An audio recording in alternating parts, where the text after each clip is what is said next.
Schoolgirl Amelia Thompson, right with her mother Lisa, who was caught up in the Manchester arena suicide bombing last year, has found herself on the guest list.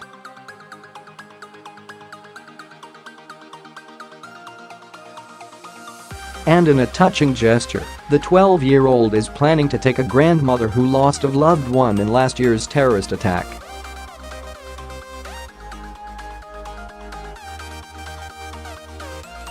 The youngster, from Dronfield Woodhouse, near Sheffield, has spent a year recovering from the trauma she suffered after she witnessed the aftermath of the bombing.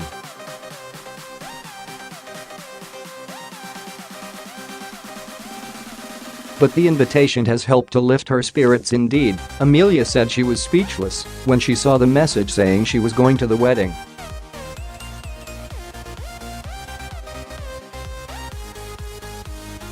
She said she was so excited she could not respond and is already planning to buy a dress for the occasion.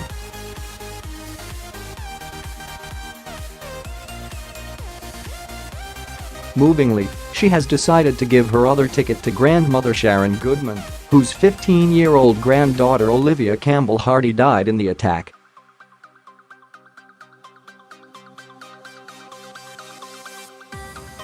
Kai Fletcher, right, had a difficult childhood growing up in a household troubled by alcohol and domestic violence and found himself homeless at the age of just 15.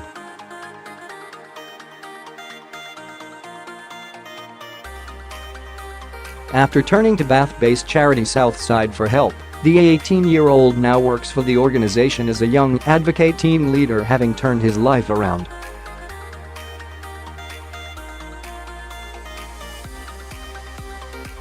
"It was a bit surprising. I am looking forward to going, really excited," he said of his invitation.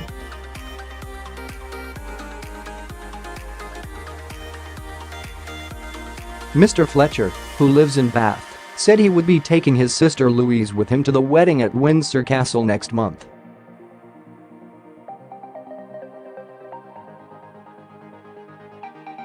He said, "I am giving back to Southside what they have given to me, which was a new opportunity."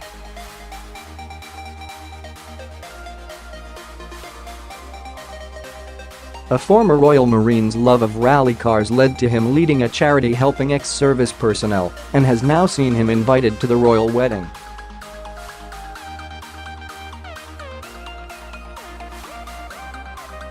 Grant White, 52, Wright, spent 23 years as a commando, leaving in 2008 as a warrant officer after being medically discharged, and is now head of operations for the race2 recovery charity.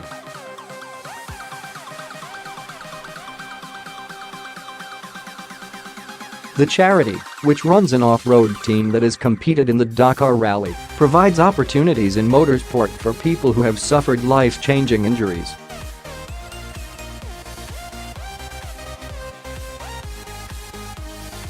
Mr. White, who lost his right leg below the knee in a hit-and-run road accident, said, "It was a very pleasant surprise, and it caught me slightly off guard, I must admit."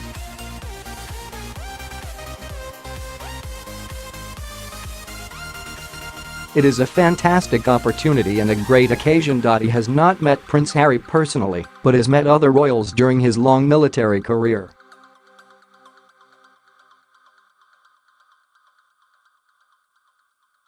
Mr. White, who lives in Dorset but is originally from Leicester, started out as a beneficiary of race2 recovery because of a keen interest in motorsport before working for the charity.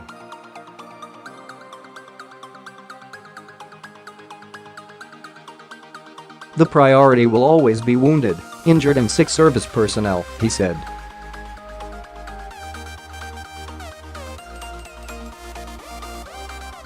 "The big area we are hitting on now is mental health, and we are getting a lot of PTSD.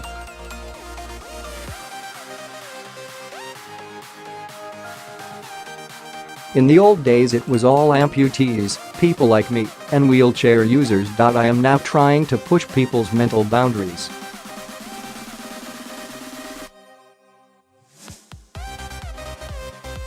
"14-year-old Reuben Litherland, school support worker in Derby, did not believe him at first when he informed her he would be among the congregation at the wedding, his mother said.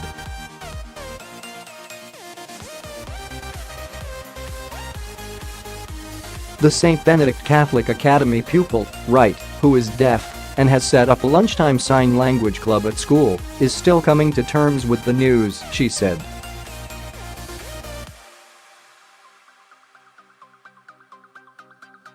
Jacinta Litherland, who will attend the wedding with her son, said, "He is very excited and probably a bit bewildered.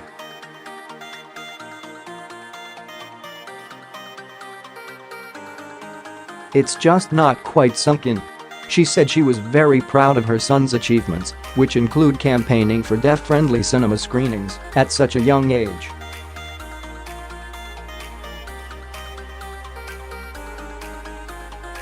"He is raising awareness of the difficulties and struggles that deaf children face, and he's doing it very well," she said.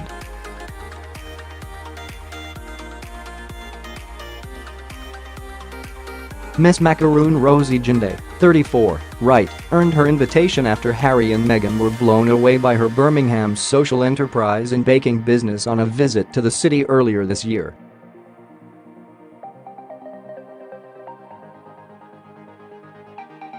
Set up in 2011, her Sweet Treats organization reinvests profits into developing disadvantaged young people's potential, training them as chefs, and offering them real-world experience.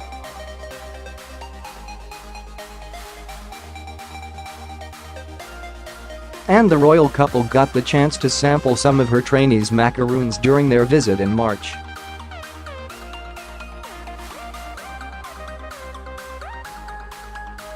The qualified pastry chef and former English teacher said, "Harry and Meghan came to Millennium Point, Birmingham, and got to taste our macaroons, which was really fun.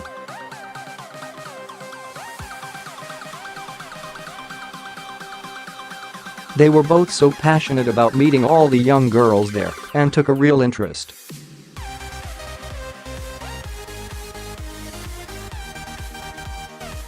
They're accessible as well, and it's great to have a younger generation of royals showing they do care and they are invested in what young people can do.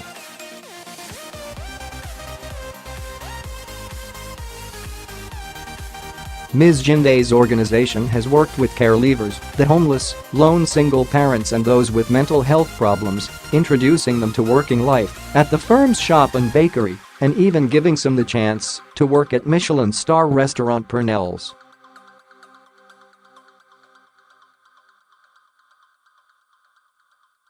David Gregory, Wright, will be celebrating his first wedding anniversary on the same weekend as the royal wedding.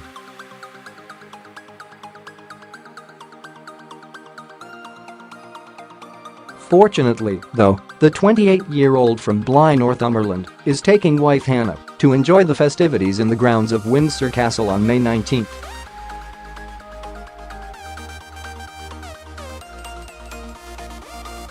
The pair married on May 20 last year, and Mr. Gregory described the invitation as the perfect way to mark their own milestone.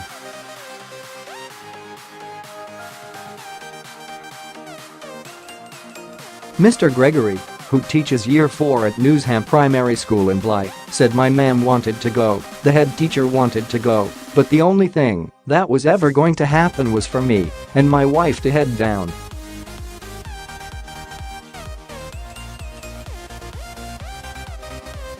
He will be wearing his own wedding suit for the occasion, but joked that his 26-year-old wife is stopping short of turning up in her wedding gown.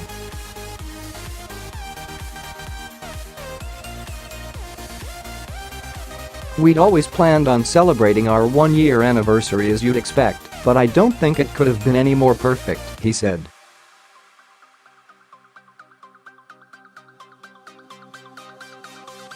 "I'm planning on going in very formal attire. I felt very comfortable and happy in my wedding suit, so I think that's the right way to go."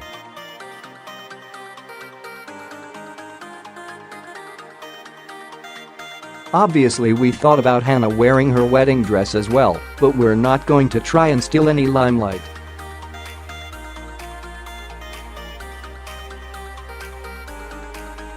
Mr. Gregory, who was put forward for an invitation by the Lord Lieutenant of Northumberland, was singled out for his work strengthening and celebrating his local community in Blight.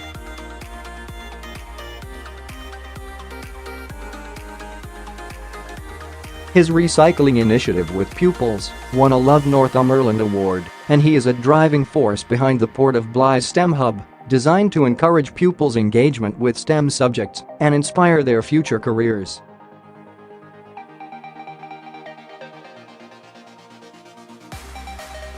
The youngsters in his school have yet to find out about his invite because they are on holiday.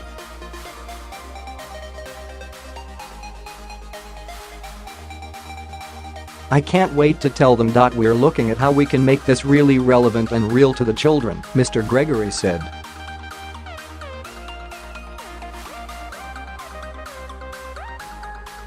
He is, however, planning to record a video diary of his experience on the day for them.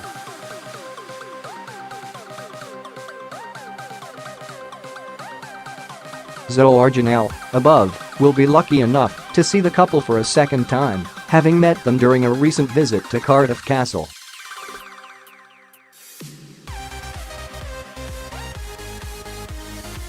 The 20-year-old from Penygrig in Wales described it as a very happy day and said Harry told her she was definitely a role model for her work with the Valley Kids charity, which helps disadvantaged children and families.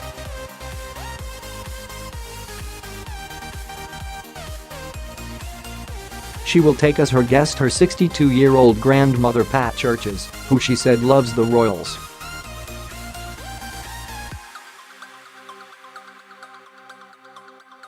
Ms. Arundel said she was relieved to see she had no plans that weekend, but quickly added, "I think if I did have any plans they would be changed straight away." A schoolgirl born with one leg who became a charity ambassador and mental health champion is now looking forward to buying a new dress.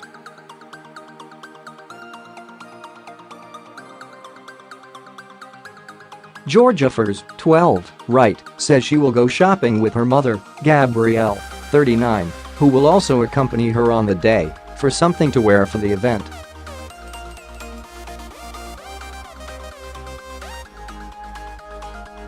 Describing her delight at receiving an email invitation last week, the schoolgirl said, "I was really excited and shocked because I didn't think I would get an invite.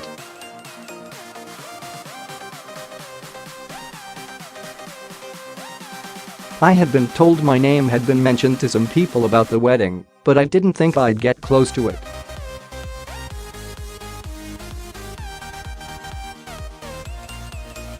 The youngster, who was born with only a right leg, is an ambassador for the Steel Bones charity, which supports civilian amputees, added, "They thought I would be a good candidate.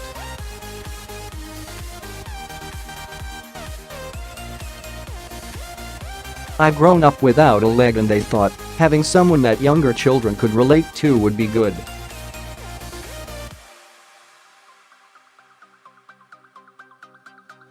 Georgia, from the village of Isleham near Ely, Cambridgeshire, has also set up a quiet space at her high school where children with mental health issues can relax.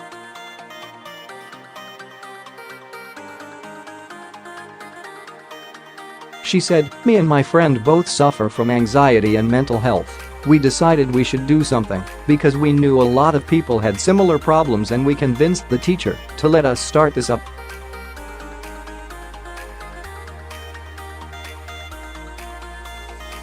Tessa Hintz, right, who lives near Banbury, Oxfordshire, and Hayley Ash, of Shipston-on-Stour, both 32, have been running the successful Shipston Christmas Community Lunch since 2016.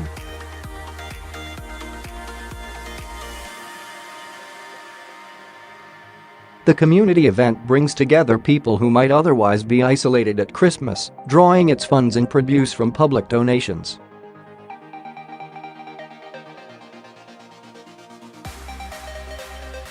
Both had already got invitations to the Queen's Garden Party on May 15th and joked they now needed to find different outfits for the wedding.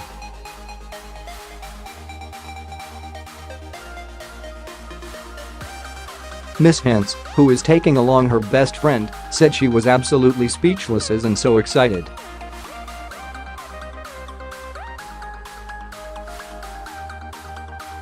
It's giving some coverage to this great cause," she added. Miss Ash, who is taking her mother as a guest, said, "It's crazy, it all feels like a bit of a whirlwind."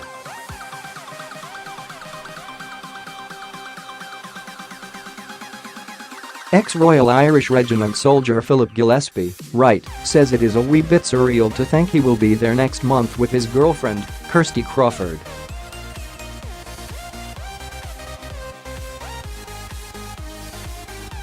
The 30-year-old, who lost his right leg in Afghanistan in 2011, is also eagerly awaiting news as to whether he has made the rowing and archery teams for the next Invictus Games, of brainchild of Harry.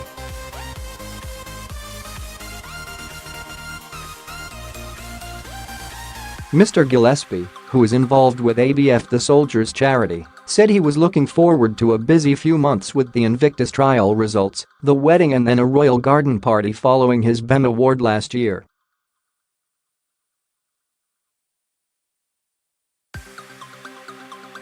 He said he had not told many people yet, but expected his friends' reaction to be muted compared to the feedback his girlfriend was getting.